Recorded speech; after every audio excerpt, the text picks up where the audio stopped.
Hey guys, welcome back to the channel. So this video is going to revisit eToro copy trading. I did this video maybe about 3 months ago or so, where we spoke about copy trading and what it basically means. And I think I missed one of the main points in the video, and that was really a realization from a comment that I got maybe 3 days ago, someone saying, well, how do you actually copy someone? So this is what this video is going to address, is going to go through some of the key things that you need to consider, how you actually research your person that you're copying, and also just, making sure that you do your homework, because at the end of the day, guys, you are going to be relinquishing control over your investment choices to somebody else. So you want to make sure that you're comfortable in the person that you pick, and you also want to make sure that you understand that past performance is no indication to future performance, because some of these guys have had really, really good performance. That doesn't mean they're going to have performance like that this year.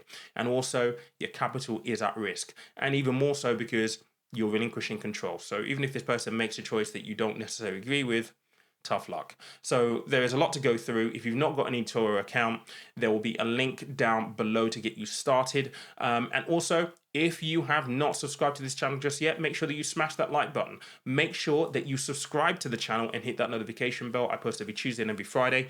Let's get going.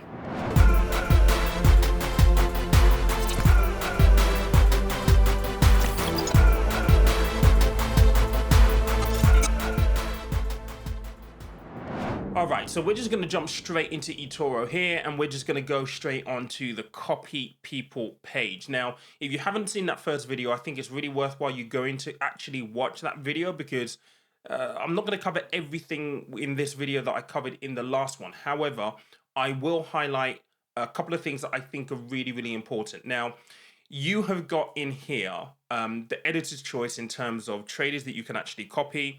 You've also got the most copied, you've got trending, you've got long-term stock investors, long short investors, and you've got multi-strategy investors as well.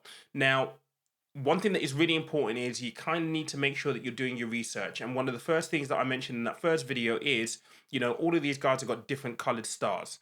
Now, what I'm going to do is I'm just going to let me click on Eddie right here, and go to his profile. Now, you can, if you want to, once you've got onto the person's profile, actually hover over the star, then go learn more, because it's going to give you an idea of what the star rating system actually means within eToro. So if we just go down here, essentially, this is the star rating system. So a black star, and for the purpose of this video, I'm going to be looking at a black star, or at least an elite person to cover. So one with either a green or a black star.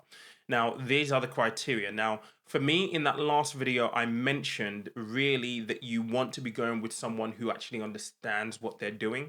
So maybe have a little bit of a background, educational requirements, which is what eToro are highlighting here. So with an elite, they have to have an investment management qualification. For an elite pro, they have to have an advanced investment management qualification. So these are two things that tell you that the people who are assigned these stars, or assigned these statuses, have actual professional qualifications, which is always a good thing, because if you're going to copy someone, you want to copy someone who knows what they're doing, and this is a good testament to show that they know what they're doing. Having said that, though, one thing that someone did mention off the back of the first video is that perhaps, or it was a question maybe, of whether eToro are actually enforcing this properly. So again, you've got to take this with a pinch of salt. I don't know whether they are or not, but it is on their website. So you would imagine, since they published it, that they will be enforcing and using this criteria when assigning these statuses to people that you can actually copy. So you have to take a little bit of a leap of faith here in the fact that they are actually doing it, but hopefully they are. So for the purpose of this video, I'm going to be looking at either an elite or an elite pro person to essentially copy. Now, you do have cadets, you do have champions, and that's okay. But for me, I personally, and don't take this as financial advice, guys, I personally would not copy anyone that isn't either elite or elite pro. But obviously, you can make your own decision on that. So let's just go back to Eddie very, very quickly, which he is here. One thing you need to do is you need to have a look at their profile, essentially. So if you go onto here, so Ed Butler, since joining eToro in 2016, I've made a return of 1,300%. Fantastic, right? Now, obviously, past performance is no indication of future performance, but this is good stuff for you to know. He's been a popular investor since 2017. I'm a long-term fundamental investor with a focus on technology assets. Now, you have to know this kind of stuff, and you have to know what that phraseology basically means. So what that basically means is that he is going to be investing over the long term, and essentially he's the kind of guy who will be looking at fundamentals within a business. So fundamentals mean, are they turning over good money? Are they making profit? He's going to be paying attention to the financials, and he's going to be paying attention to some of the basic information around the business, trying to get a good understanding of what the business does. He already says here that he's focusing on tech assets. So he'll be looking at tech sector stocks mainly, I would imagine. It will be interesting to see what's actually in his portfolio fairly shortly. And then he's got some commentary here. As we navigate the fallout from the pandemic, I'm taking a cautiously optimistic approach and build profits whilst resilience in the portfolio to counter volatility. I do not leverage my positions, which means less fees, and manage my risk rating by utilizing gold VXX and shorting some assets. I select my portfolio with long-term outcome in mind, 1 to 3 years, and avoid making knee-jerk reactions. I look for qualitative factors such as company culture, leadership personnel, and changing public sentiment. Please be patient through any turbulence. So again, this is telling you he's taken a long-term view. Well, in his words, a long-term view. I would question whether a 1 to 3 year is a long-term view, but he's asking you to be patient because he's not the kind of person who's going to be trading in and out positions just to kind of make a quick buck. So you kind of get a bit of a philosophy for how he actually invests. And it also tells you here as well that to copy him, the minimum investment you have to make is $500. And yeah, this is basic information. You got a little bit about his performance right here in terms of what he's actually achieved. So let's actually have a look at this. 2021 so far, 7.84 in January, 1.81 in Feb. He's down in March, 1.92 in April, down in May. I mean, look, things have been very, very volatile here. So this is what you would kind of expect when you come into this kind of stuff. Let's have a look at this portfolio because I'm interested to see. So he's got Alphabet, he's got CRM, he's got Facebook, Amazon, Microsoft. He's got some really good stable companies in here, but he's also laid this in with let's have a look, because when you look at these ones right here, this is an actual fund, as is this one as well. So he's diversifying quite a bit as well. But with that being said, I mean, you need to have a look at the portfolio weightings, and he's got a lot of weighting here. So that seems to be his biggest holding right now. When I look at this portfolio, what I essentially see here is quite a bit of diversification. So within Facebook, he's got 3.62 of his portfolio within that. Google, he's got 3.81. He actually owns a little bit of a crypto in here as well. Cardano's in there. Snapchat, Tencent, Snow, Netflix, Badoo. Okay, so Ethereum has actually got a little bit of Ethereum in there. Spotify, AMD, Alibaba. So he's got quite a few stocks in here actually, and he's got quite a spread in terms of geographical ranges as well. So this potentially could be a good person to essentially copy. Again, when you're doing your research with this, you need to pay attention to, you know, what kind of investor do you want to follow? Do you want someone who's going to be focusing mainly on the tech sector? Like this guy right here, the big risk is that if tech were to have a really bad time like they are currently, then you're exposed to essentially one sector. So you need to kind of have an idea before you go into just copying someone blindly about how you want to invest, how you would want exposure to certain sectors and certain geographies globally. You need to kind of have all of that in mind when you're starting this. So once you've identified your trader, essentially all you then need to do is you need to press the button copy. Now it is there in the top right. This is what you're going to be presented with. And if this is your first time copying, like it would be for me here, if I was going to choose Eddie, you're going to have a number of kind of like points, copy trading authorization that eToro need to take you through.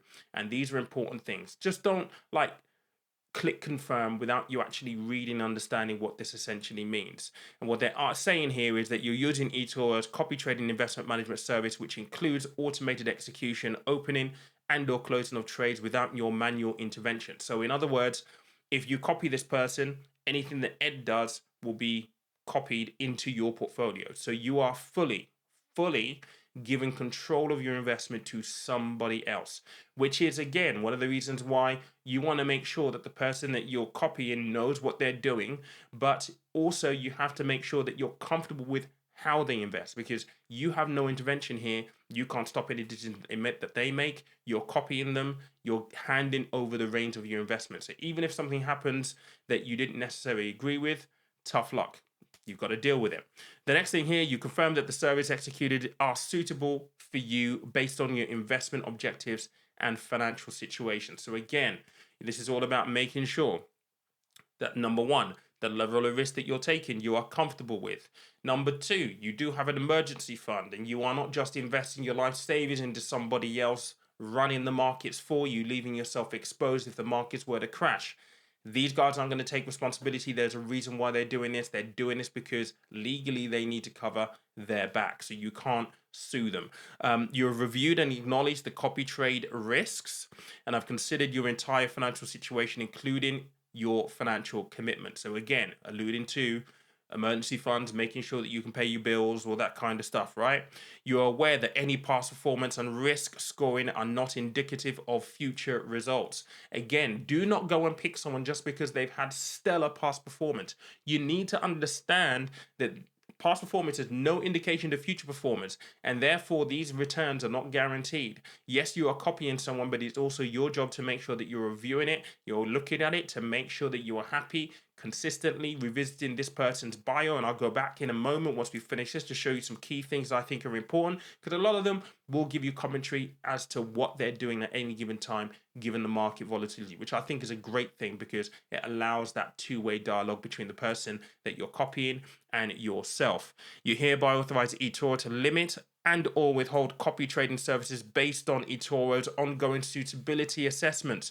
So essentially, if anything changes with eToro and they feel that maybe something doesn't quite fit anymore, it's not suitable anymore, they have the ability to be able to say, you know what, we're going to withhold services or change things accordingly. You acknowledge that our assessment of your use of copy trading services is performed on the basis of the information provided by you. So again, if you're falsifying things or you're saying that you've got experience when you open when you open an eToro account, because you have to go through a questionnaire when you first open, if you turn around and say, well, yes, I am experienced, when you're not, you've got no matter of recourse. Again, they're covering themselves here.